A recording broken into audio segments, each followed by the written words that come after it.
ప్రకాష్ రాజ్ గారు అంటే నాకు ఇష్టం, అందరూ ఇష్టం నాకు. ప్రకాష్ రాజ్ గారితో నిన్న నేను సన్నిహితంగానే ఉన్నాం. మేమందరం ఎలక్షన్స్ అయ్యేంత వరకు, పోస్టల్ బ్యాలెట్స్ ఓపెన్ చేసేంత వరకు మేమే సెగ్రిగేట్ చేసాం. మధ్యలో మేము ఎన్నో మాట్లాడుకున్నాం.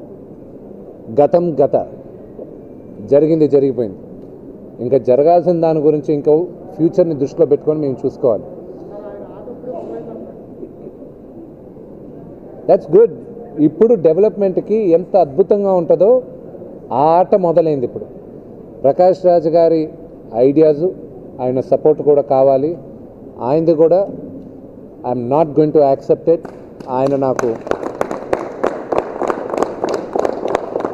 కొన్నిసార్లు గేమ్ ఆడినప్పుడు డిసప్పాయింట్మెంట్ హెవీగా ఉంటుంది. ఐఎమ్ స్పోర్ట్స్ పర్సన్, నాకు అర్థం అవుతుంది. నేను ఇంటికి వెళ్ళి, నేను ఇండియాకి I was vice captain for basketball నేను కాలేజ్ డేస్లో. మ్యాచ్లు ఓడిపోయినప్పుడు ఇంటికి వెళ్ళి ఏడ్చుకున్న రోజులు ఉన్నాయి. అన్నం సగించేది కాదు. ఆ డిసప్పాయింట్మెంట్ మాకుంది. నటీనటులకి డిసప్పాయింట్మెంట్ అనేది మా అందరికీ ఒక విధంగా మాకు అలవాటే. మా సినిమాలు రిలీజ్ అయినప్పుడు, విజయం సాధించినప్పుడు హ్యాపీగా ఉంటాం. సరిగా ఆడినప్పుడు మేము అందరం కుమిలిపోతాం, బయట చూపించుకోగానే. So I think we're all very emotional people. మేమందరం ఎమోషనల్ పీపుల్. నేను ప్రకాష్ రాజ్ గారు నాకు మెసేజ్ పెట్టారు. ఆయన చెప్పారు, wish you all the best Vishnu, నేను రిజైన్ చేసిన, నా డెసిషన్ని యాక్సెప్ట్ చేయను. నేను మళ్ళా మెసేజ్ పెట్టా, నాకన్నా పెద్దవారు మీరు. గెలుపు ఓటమి అనేది ఒక కాయిన్లో ఇరుపక్కల రెండు, ఒక పక్క గెలుపు ఉంటుంది, ఇంకో పక్క ఓటమి ఉంటుంది. గెలుపు ఓటమి ఈ ఇద్దరు మోసగాలే. ఎవరు మనతో ఎప్పుడు శాశ్వతంగా ఉండరు.